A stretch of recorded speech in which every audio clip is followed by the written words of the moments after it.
Let's be honest for a second. We've all been there, standing back, looking at a finished project and feeling like something's just a little off. You followed the plans. You used decent tools. You even watched a few tutorials to make sure you were on the right track.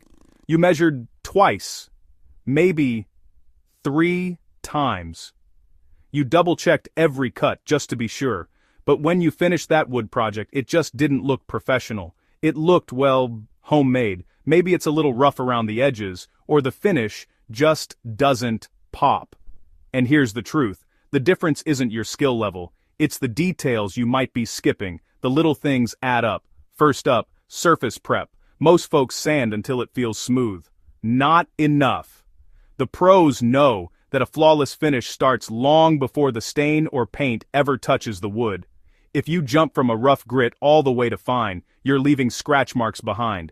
They might hide at first, but the finish always betrays you. Those tiny scratches will show up under the light, ruining that perfect look.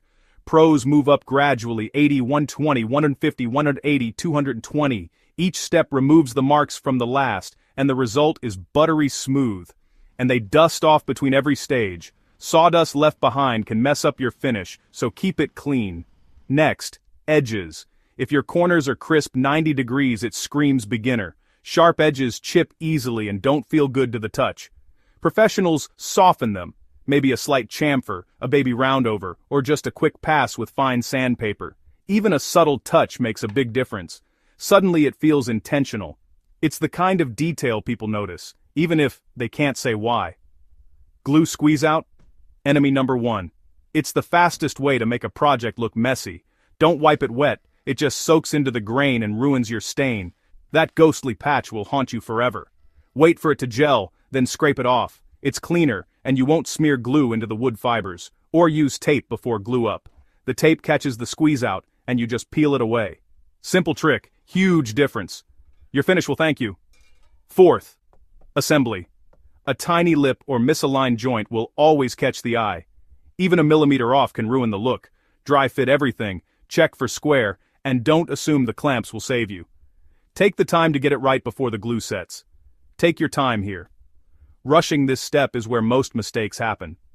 And your finish? Super glossy poly highlights every flaw.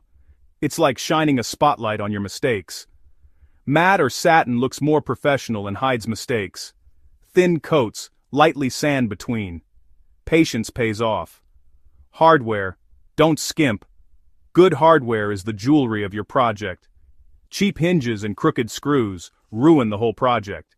It's worth spending a little more for quality. Use a jig. Measure twice. Make it look intentional. Even the smallest details matter, and before you call it done, shine a harsh light sideways across the surface. This trick reveals everything. You'll see every scratch and glue spot. It's your last chance to fix them before anyone else notices. Fix them before you finish. A few extra minutes here can make your project look 10 times better. Here's the real deal. Pro-looking projects aren't about expensive tools. They're about consistency and care in the final details. It's the small habits that separate the pros from the rest. Slow down at the end. That's where the magic happens. The last 10% of effort gives you 90% of the results. Fix these habits, and your projects will look dramatically better. You'll be amazed at the transformation, not because you're a woodworking genius, but because you're more deliberate. That's the real secret to professional results.